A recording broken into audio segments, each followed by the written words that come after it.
Eh ben, elle commence bien l'année 2021, moi je vous le dis. Comme si le Covid nous avait pas fait assez chier, maintenant c'est le Brexit. Super. Allez, sortez voter, ça sent le coup de gueule.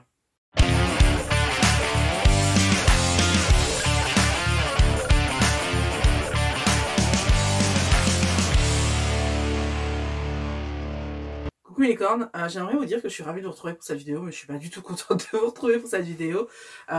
Pour être tout à fait honnête avec vous, j'avais prévu de faire toute une autre vidéo pour ce week-end de reprise. J'étais en train de travailler sur une super vidéo de lookbook d'hiver, tout ça pour que vous soyez stylés même en hiver. J'étais hyper contente de moi et tout, et puis il y a eu cette info qui a fait que j'ai eu envie d'en parler sur la chaîne parce que je trouve ça assez grave. Alors vous savez, depuis le 1er janvier 2021, la Grande-Bretagne a quitté l'Union européenne. C'est une information qu'on a tous depuis 2 ans maintenant, qui m'a fait chier. Hein. Je vous l'avoue, dès le départ, j'ai été saoulée que les Anglais partent parce que pour moi, l'Union européenne sans les Anglais, ça veut rien dire. Il faut bien avouer que les 3 grosses puissances de l'Europe, c'est quand même l'Allemagne, l'Angleterre et la France. Je suis persuadée qu'à nous 3, on pourrait diriger le monde, quoi. Si on arrivait à s'entendre, on pourrait diriger le monde ensemble. Mais non, les Anglais ont décidé de quitter l'Union européenne. Je suis vraiment désolée si vous faites pas partie de cette triade. Vous allez me prendre pour une connasse et que vous allez considérer que les Français sont vraiment hautains et méprisants. Mais c'est une réalité économique en fait. Selon les chiffres, les 3 grandes puissances de l'Europe, c'est quand même l'Angleterre, l'Allemagne et la France. Et il se trouve que l'Union européenne, c'est une grande puissance. Si franchement on était un seul pays, je crois qu'on serait la première puissance du monde, devant la Chine et devant les États-Unis. Donc voilà, ces 3 pays ensemble pèsent. Ces 3 pays ensemble pourraient clairement, pour moi, diriger le monde s'ils le souhaitaient, si on arrivait à s'entendre. Sachant que même si pour moi, ces 3 pays sont la triade européenne rêvée, comme la France et les Français sont sincèrement attachés à l'Union européenne, bah, on emmène avec nous dans notre sillage tous les pays européens, évidemment. Donc voilà, pour moi, déjà cette idée de quitter l'Union européenne, pour moi, c'est une aberration, c'est un non-sens, c'est une volonté des Anglais de ne pas prendre leurs responsabilités. Parce que oui, quand on fait partie de l'Union européenne, on a des droits, mais on a aussi des devoirs. Donc oui, il faut payer des taxes, c'est chiant, mais on y gagne énormément, ne serait-ce qu'avec le marché européen. Et là, on va arriver tout de suite dans le cœur de cette vidéo. Petite intro pour vous rappeler que depuis le 1er janvier, le Brexit est effectif. Mais ça a des répercussions sur nous en tant que consommateurs. Ça a des répercussions directes parce que maintenant, à chaque fois qu'on commande chez une marque anglaise, on doit payer 20% de frais de douane, plus les frais de dossier des douanes. S'il y avait que 20%, ce serait limite cool. Mais non, il faut aussi payer les frais de dossier des douanes. Donc ça nous fait environ une commande à 100 €, des frais de douane à 40 €. Ça nous fait du 40% en fait. Hein. C'est extrêmement cher et c'est clairement quelque chose qu'on ne peut pas payer. Ça peut fonctionner une fois, allez 2, mais au bout d'un moment, tu réfléchis à 2 fois avant de commander chez les Anglais. Et là, en fait, si vous avez commandé en Angleterre et que vous ne recevez pas vos colis, il se peut qu'ils soient bloqués à la douane parce que vous devez payer des frais de douane. Génial. Et cette nouvelle est catastrophique pour la mode grande taille. Pourquoi? Tout simplement parce que la plupart des marques qui font de la grande taille, qui font de la belle grande taille avec des vêtements bien à la bonne, vraiment bien tendance, avec des vêtements adaptés à nos formes réellement, qui répond à des problématiques que des minces n'ont pas et auxquelles les minces ne pensent pas forcément.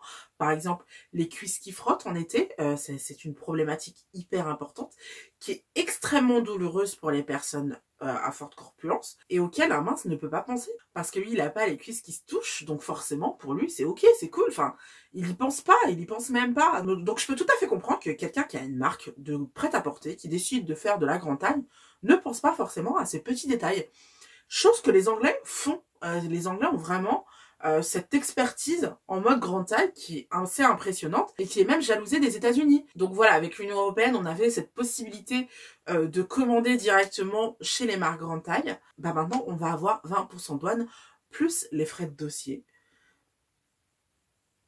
C'est pas possible. Sachant qu'en fait, si on regarde les chiffres de l'INSEE, les personnes grosses sont répertoriées aux endroits où il y a le plus de chômage, le plus de pauvreté. Donc en gros, la grossophobie, c'est tout simplement la mise à l'index du pauvre qui n'a pas les moyens d'acheter de la nourriture saine, qui achète des produits transformés, ultra transformés, avec plein de sucre dedans, plein de gras dedans, et qui vont rejoindre tout simplement sa masse graisseuse. Et ne nous faisons pas d'illusions. Quand on dit que l'obésité est une épidémie, l'épidémie, c'est pas les gens qui mangent de plus en plus mal. L'épidémie, c'est que les gens ont de moins en moins d'argent et donc achètent des produits ultra transformés qu'ils vont éliminer difficilement et qu'ils vont stocker sur leur corps. Donc très clairement, les femmes grosses en général ont un très petit budget mode. Et alors que c'est extrêmement difficile de bien s'habiller quand on est grosse et alors qu'on sort les rames à chaque fois, mais qu'on arrive à trouver des solutions grâce notamment aux Anglais, et bien patatras, on va devoir payer 20% de taxes, ce qui fait que, encore une fois,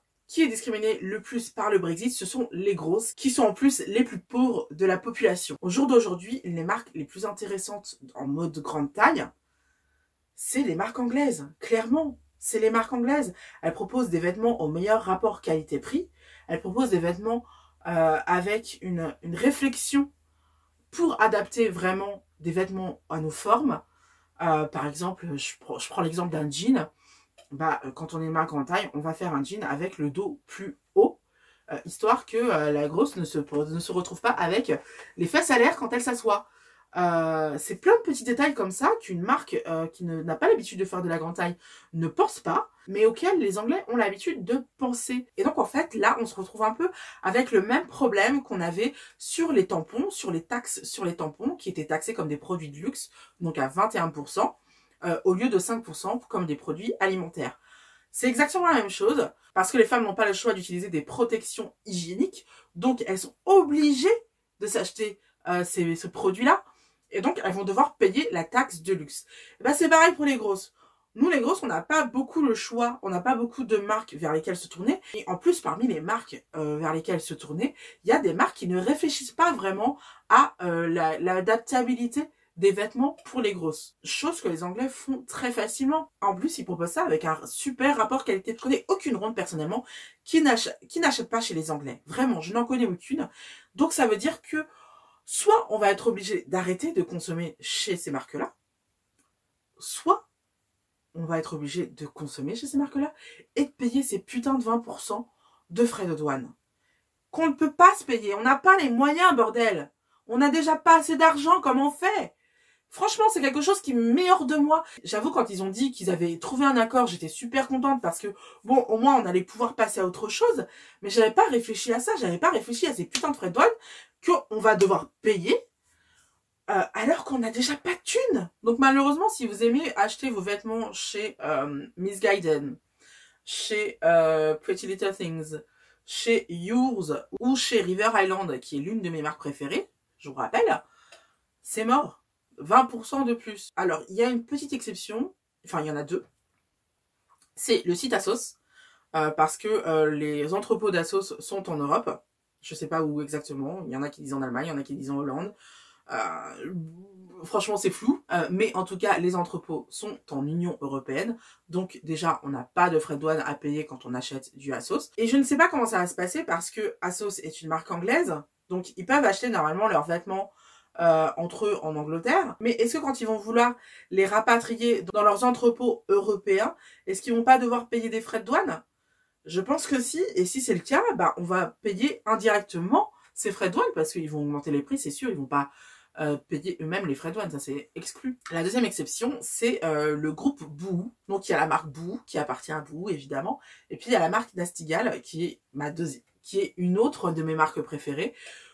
En fait, le groupe Boohoo va payer les frais de douane pour leurs clients.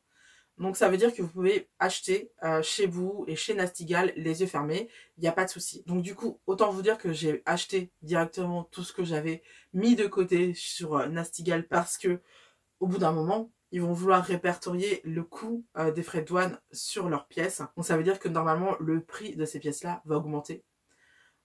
Donc c'est une putain de mauvaise nouvelle et donc forcément le rapport qualité-prix va être moins intéressant, mais bon, comme il est quand même super intéressant en tout cas chez Nastigal, je sais pas, j'ose espérer que ça va être quand même correct, on verra, on va voir comment ça va se passer, mais pour le moment en tout cas les prix sont les mêmes et les frais de douane sont payés par Boohoo, donc tout va bien.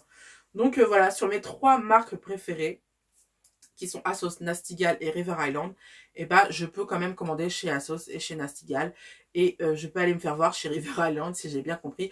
Heureusement que j'ai fait ma dernière commande, que j'ai acheté vraiment toutes les pièces qui me plaisaient chez River Island cette saison, parce que bah voilà, c'est vraiment une marque que j'aime beaucoup, beaucoup, beaucoup, beaucoup. Alors potentiellement, il se peut que la plupart des marques copient Boohoo et mettent à leurs frais les frais douane.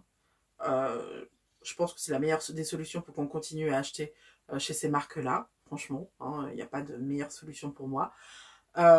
Maintenant, je suis pas sûre qu'une marque comme River Island, par exemple, ait envie d'investir à ce point sur leur marché européen au point de payer les frais de douane. On va voir comment ça va se faire, mais en tout cas, je suis saoulée. Je suis vraiment saoulée, c'est vraiment une catastrophe là. Ouais, vraiment, j'ai reçu un coup de massue aujourd'hui. Honnêtement, j'ai reçu un coup de massue. Enfin bref, le dernier point que je voulais soulever avec cette question-là, c'est quid des marques françaises. On a des marques françaises qui habillent Gémeaux, La Halle, qui sont des marques françaises en soi assez bien. Que ce soit en termes de politique, par rapport aux marques, par rapport à leur rayon plus size. C'est-à-dire qu'ils n'ont aucun complexe à non seulement communiquer sur leur rayon plus size, mais en plus, vraiment, ils proposent vraiment des produits assez sympas. Maintenant, personnellement, c'est des marques vers lesquelles je ne me tourne pas, sauf quand Gémeaux a fait sa collaboration avec la Lamizaki, parce que les collections étaient absolument folles. Mais à part ça, je trouve que ces marques ne proposent pas beaucoup de vêtements très qui sortent de l'ordinaire, qui soient vraiment très tendance, qui est vraiment ce petit côté, voilà, ce petit côté vraiment tendance, voilà, ce petit truc qui te fait gazouiller du ventre, tout ça. Donc je fais un appel à Gémeaux, Kiabi et La Halle en leur disant que c'est le moment d'investir dans leur rayon grande taille. C'est le moment d'embaucher des stylistes grande taille. Si vous voulez, j'ai les coordonnées d'une styliste très bien, qui a un peu quitté le game, mais je pense que si vous lui proposez une bonne paye, elle sera super contente de venir vous aider. Investissez dans des modélistes, surtout des bons modélistes grande taille, qui savent ce qu'ils font, qui savent adapter les vêtements aux grosses. Investissez dans vos moyens de production pour pouvoir proposer régulièrement des vêtements super tendance à des prix corrects, mais que ce soit régulier. Puis investissez dans la com. Allez voir les influenceuses. Je dis pas ça parce que ça m'arrange, parce que je suis influenceuse. Je dis ça vraiment parce que c'est nécessaire. Vraiment, là, on est à un moment où c'est maintenant ou jamais. Là, c'est maintenant ou jamais. Soit vous investissez maintenant, vous nous mettez bien et vous vous mettez bien pendant un petit moment. Et voilà, votre rayon grande taille est lancé et ça peut être votre locomotive. Comme le rayon grande taille de la Redoute a été longtemps sa locomotive. Mais ils ont déconné dans les investissements. Donc, à bout d'un moment, on n'a pas suffi. Ça, c'est une autre histoire que je vous ai racontée dans une vidéo. Je vous mets le lien là-haut. Mais bon, en gros, si vous êtes une marque française qui propose un rayon grande taille, qui se demande s'il ne devrait pas proposer un rayon grande taille, putain, c'est le moment, investissez, mais alors investissez vraiment, quoi. C'est-à-dire, faites pas les mijaurées en vous disant que, de toute manière, des marques grande taille, il y en a tellement peu, que vous n'avez rien à faire et que les clients se rueront sur vous. Des marques grande taille, il y en a beaucoup. Maintenant, des marques grande taille qui plaisent et qui communiquent, il y en a très peu. Et bizarrement, ce sont ces marques qui tirent leur aiguille du jeu. Donc, voilà. Vous savez à quoi vous en tenir. Je vous en prie, investissez, c'est le moment. N'hésitez pas à me suivre sur Instagram et notamment à regarder mes stories. C'est le canal principal sur lequel je vous informerai par rapport aux informations, par rapport au Brexit. Bon, c'est tout ce que j'avais à vous dire sur ce coup de massue que j'ai reçu aujourd'hui. Je suis vraiment épuisée. Je suis épuisée parce que je suis vraiment dépitée, quoi. Je suis vraiment là, le coup de massue, vraiment, c'est vraiment le terme. Alors, si vous n'êtes pas plus size ou si vous n'aimez pas la mode comme moi, vous comprendrez peut-être pas que je sois dans cet état-là, mais en fait, vous vous rendez pas compte du combat que c'est de chercher à garder la tête haute malgré ses rondeurs, de chercher à avoir une bonne opinion de soi à travers l'image qu'on a de soi dans la glace parce qu'on est bien fringué, tout bêtement. Beaucoup de femmes aiment être bien habillées, beaucoup d'hommes aussi aiment être bien habillés, mais vous ne vous rendez pas compte du combat que c'est quand on est ronde de vouloir être bien habillée, de vouloir être jolie, tout bêtement. Voilà, être jolie, c'est pas narcissique, c'est pas quelque chose de totalement narcissique, c'est quelque chose de super important pour la psychologie de chacun. Et d'ailleurs, beaucoup de rondes n'ont pas cette démarche et sont en totale dépression. L'un est très lié à l'autre.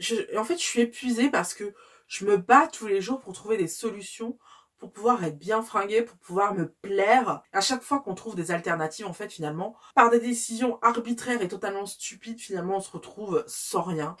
C'est comme la décision de La Redoute d'arrêter de faire des catalogues et d'arrêter d'investir dans le rayon grande taille, qui fait que aujourd'hui on n'a plus La Redoute, on n'a plus droit aux bottes taillissime, aux chaussures taillissime tout bêtement, qui nous proposaient des chaussures avec un pied large, avec des mollets larges, de très bonne qualité, avec un très bon cuir et tout. Aujourd'hui on n'a même plus ça. Enfin voilà, on a de moins en moins de marques vers lesquelles se tourner. Je suis fatiguée, j'en ai marre. Et on peut pas me dire que c'est parce que ça ne marche pas. On peut pas me dire ça parce que ça marche super bien. Le rayon grande taille de La Redoute a longtemps été sa locomotive, a longtemps été le seul rayon avec le rayon enfin à être en croissance par rapport à tous leurs autres rayons qui étaient vraiment en berne. Je sais pas, j'en appelle au gouvernement de peut-être faire une dérogation pour les marques qui font de la grande taille, enfin en tout cas pour leurs rayons, pour les rayons grande taille, pour nous permettre de rester habillés. Parce que c'est hyper important en fait, on va pas se trimballer à poil et en même temps les marques françaises sont pas top, je suis désolée, ils sont pas top. Et j'en appelle aussi aux marques françaises qui font de la grande taille de se sortir les doigts du huc, je suis désolée de parler comme ça, mais de nous proposer des vêtements avec un bon stylisme, bordel. Donc voilà, c'est tout pour mon coup de gueule du jour, et c'est un coup de gueule qui va durer longtemps je pense. J'espère que la vidéo vous a plu. Si c'est le cas, n'hésitez vraiment pas à mettre un pouce bleu. C'est le moment de lâcher tous vos pouces bleus. C'est le moment de booster cette vidéo. C'est le moment de la partager sur vos réseaux sociaux. C'est le moment d'en parler entre vous. C'est le moment vraiment de vous bouger et de dire « Attends, là, il y a un truc hyper grave qui se passe. » Parce que je vais plus pouvoir me fringuer comme je le veux. Franchement, boostez cette vidéo. Pas parce que c'est ma vidéo, mais parce que c'est hyper important. J'espère que la vidéo vous a plu. Pouce bleu. On commente, on dit ce qu'on a à dire, on lâche les tripes. On se retrouve la semaine prochaine pour une nouvelle vidéo. En attendant, vous pouvez voir et revoir mes dernières vidéos. Des bisous, bye!